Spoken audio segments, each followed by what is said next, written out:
আসসালামু আলাইকুম। আপনারা কেমন আছেন? আলহামদুলিল্লাহ ভালো আছি। রাফিজাস কিচেনে স্বাগতম।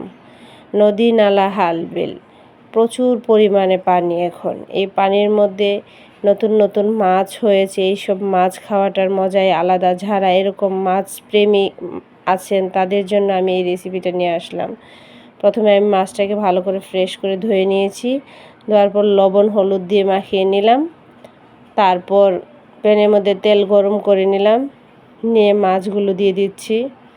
আমি হালকাভাবে ভেজে নেব, এত কড়াভাবে ভাজবো না। এক সাইড হয়ে গেছে মাছ, তারপর আমি একটু উল্টে পাল্টিয়ে নেব।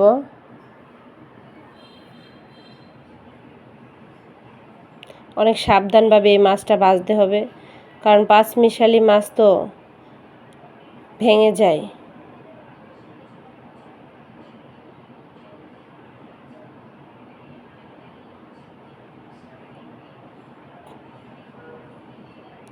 এই তো ভাজা মোটামুটি হয়ে গেছে, আমি মাছটাকে উঠিয়ে নেব। তারপর আবার তেল দিয়ে দিলাম, দিয়ে পেঁয়াজ কুচি দিয়ে দিচ্ছি, নাড়াচাড়া করে নিচ্ছি, মোটামুটি ভেজে নেব। আবার নাড়াচাড়া করে নিচ্ছি। দেখুন এত বেশি ভাজাও হয়েছে না, আবার এত কমও না। তারপর আমি একটু আদা বাটা এক চা চামচ রসুন বাটা দিয়ে আমি আবার একটু ভাজা ভাজা করে নিলাম মশলাটাকে।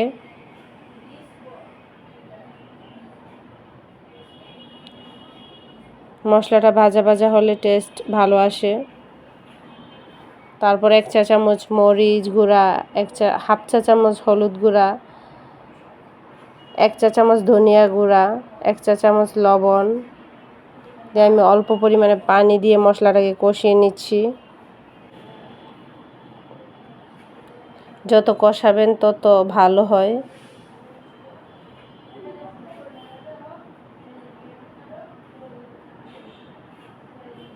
মশলাটার উপর তেল ওঠা পর্যন্ত আমি অপেক্ষা করব। তারপর দিয়ে দিলাম ছোট মাছ, দিয়ে আমি নাড়াচাড়া করে নিচ্ছি।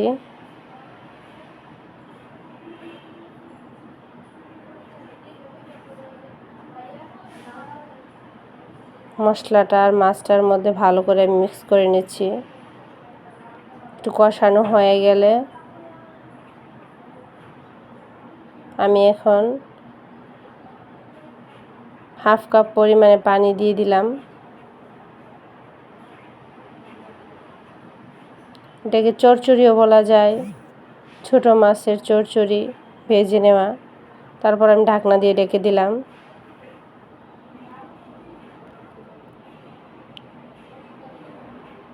একটু নাড়াচাড়া করে নিচ্ছি।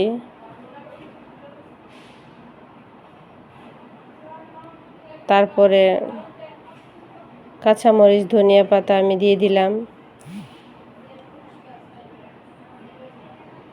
দিয়ে আবার নাড়াচাড়া করে নিচ্ছি।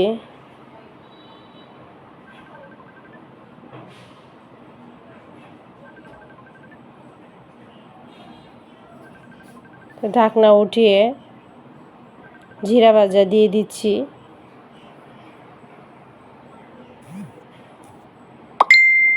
দিয়ে ঢাকনাটা ঢেকে দিলাম।